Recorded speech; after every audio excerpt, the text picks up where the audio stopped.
This is it. Creo que sí. No, 20 sí, como 1000. You ready to go to Trinidad, yeah? Oh, you ready to go to Trinidad? Yes. What are you excited about?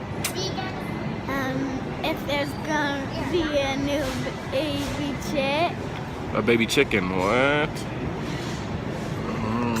So we're off to Trinidad. It's our last day in Cochabamba. We're excited and tired. It's early.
Getting on the plane.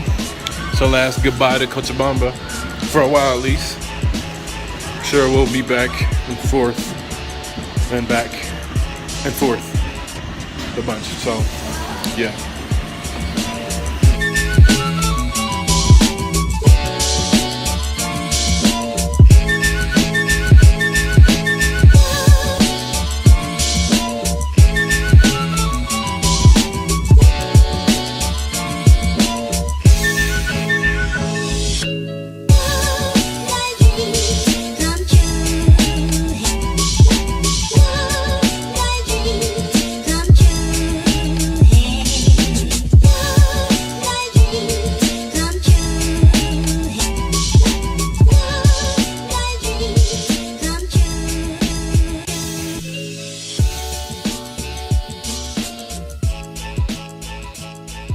So it's been a while since we've done a video. We've been trying to get settled here in Trinidad and just getting unpacked and getting our house together and everything like that. And also like we haven't done a video too because there's been so much different stuff going on, like with the natural disasters and stuff like that. I just want to be respectful. Like I don't like different stuff, people suffering and going, even friends in almost all the areas affected. We have friends or family there, and then like, hey, I know you're suffering, but look what's going on with us. And so, you know, we've been trying to be kind of sensitive to that, but we moved to Trinidad like almost a month ago, yeah. So we've been here almost a month, and we've just developing a new rhythm, getting settled and stuff like that, and it's been a good time. So that's what we've been up to. We moved here, we bought a car. We did buy a car. We don't have it yet, so I don't have any pictures. It's in Cochabamba. We had to get some things done to it, just to get it up to date, and so we don't have to have any major problems with it or whatever. So we just got some stuff done to it or whatever, and so it should be done in a few weeks. And then I think Rudy and Josue, they're gonna bring it here actually for us, and so that's a huge blessing for us. So I have some pictures and videos of it in a couple weeks. Again, thank you so much for everybody who like helped out with that. Just a huge blessing to us. So our living situation here is pretty amazing.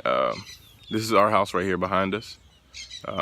Yeah, I'll show you more of that later when my wife will let me show some inside stuff. But then we have our next door neighbors are actually Rudy's parents. So like, hold on, let's see. Here, let me flip this around first. All right, so here's our house. Here's our house right here. There's Rudy's parents' house. And then actually that is Rudy's uncle's house. He lives in the States, but he rents it's divided into an apartment. So it's downstairs and upstairs. And they're both people from the church. So we live in this pretty kind of closed in, not closed in, but like this area where with people that we know or whatever. And back there is really nothing. There's a few houses way back, but it's mostly just woods or forest or whatever you want to call it. So it's pretty great. And then so you have our house right here, and then right across the street is the hospital, the ministry hospital that I talked about a long time ago. I mean, that's literally it right there, right there. There you go. And the church is actually on the second floor of that, so we live right across the street from the church as well. And yeah, so it's pretty great. So a great location. everything's going really well. Usually things don't work out perfectly, but so far everything's gone really, really well for us. According to our plan, we planned this out, a long-term plan for like the last year, and it's all worked out like almost to the T. So thank God for that. It's been great. So yeah. All right, so this is how crazy my life has been. This is exactly how our life has been going. So I was filming that last video, talking or whatever. My neighbor pops up and says, hey, let's go get this pig. So we've been looking for a pig, like the community pig, so to speak, and we'll do an event around Christmas time with all the neighbors and stuff, and we'll kill it and eat it. And so my neighbor comes up and says, let's go get this pig. And so I cut the video off and went to get the pig. And so we get there and the pig is not castrated. And so, if you know anything about pigs, you know that in order to eat them, they have to be castrated. Otherwise, the meat is nasty. And so we castrated them. And so got that poor fella, but he's happy now. Everybody's happy. Until he gets roasted again. Hey. So yeah, that's that. That's pretty much how things have been going on a regular basis. Just wild and out of the air, just different random stuff. So, but anyways, I was gonna say earlier is one of the toughest things I think in missions is when you get to a place, you see so much need and different things, and to not try to do everything, to not try to fill every hole in the community and everything. So some of the things that we focus on, and as a church help, we always do church help. We've always done church help, and we'll probably always do church help and discipleship. And then so those are two things we'll do. But discipleship tying into the younger generation, just a general hopelessness of people. Something that I didn't realize, and until, I mean, I guess I knew it, but I didn't think about it. Is there's a fairly large percentage of the population here in Trinidad that is that's poor, that's poverty stricken or whatever. And it's weird because I think a lot of things that people forget about missions is like we live here too. So it's not, we're not just here, we live here, we live in the community. And so on that side of it, I don't know, I didn't think about it or whatever. But on the ministry side of it, it's something that you have to look at and you have to consider and whatever. And so just recently we were riding around on a motorcycle with Melinda, and I said this is a poor area, and I really didn't even think about it before. So in the poor area comes different mentalities and different challenges with just developing a future and a hope for different people.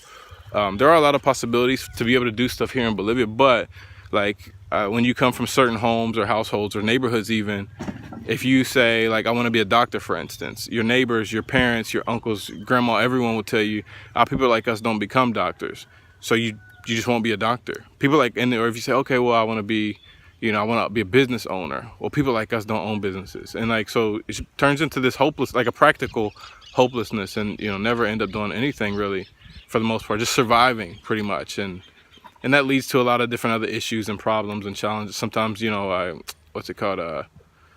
drunkenness and different things of that nature, and underage pregnancy and things like that. So that's something we want to work with, is to be able to figure out different ways to be able to empower the youth and the next generation, to be able to empower them and to be able to help them really aspire to be able to do things with their life and aspire to go for things and to become something and model citizens and become contributors. One thing that we've always said is to be a producer over a consumer. And I think a lot of us, we have a consumerist, I don't know that word, a consumerist mentality, and we don't produce, we just consume. And so we want to create a culture, at least around us in the ministry and the people that we connect with, to be able to produce and produce more than you consume, and be a producer and just not just a consumer, right? And so that's what we're gonna work on doing. That's something we want to look at and something we want to help with. So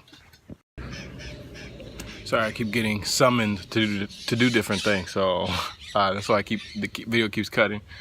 But yeah, that's pretty much, that's what we want to do. We want to get involved in the next generation and be able to really invest in them. Obviously spiritually, that goes without saying, to share the gospel with them, and just really showing them who Jesus is, and showing them incredible grace and just trying to steer them in the right direction practically as well, and just let them know that there are opportunities, you can do things, and the typical thing that they tell you when you're growing up, you can be anything you want to be, and so on and so forth. And so just providing opportunities and whatever. We have a lot of different ideas of different things and how we're going to go about that. And so stay tuned to the videos, and you'll be seeing how that all comes together and how it all works out, and different people we connect with and stuff like that. So that's some of the stuff that I think you'll be seeing in the future here. So yeah, that's that. And like I said, church help. We want to connect with some of these like churches in little small off the beaten path communities that are out here. Just be able to help those churches and be able to pour into them, and connect with the pastors, and there's a ton of little, just like I said before, there's a ton of like just little tiny, probably 100, 200 people communities just all around, and nobody's working there. No one's doing any work there. So we want to go and want to do work there. I want to pour into the pastors so that they can pour into the communities. And then here we want to really establish a firm ministry for young people, young adults, really, late teenager, young adults, 17 to 25, in there somewhere. Just to be able to really disciple them, pour into them, but also help them practically develop a vision for their life and a plan, like to do something other than just survival mode all the time. So that's how you can be praying for us.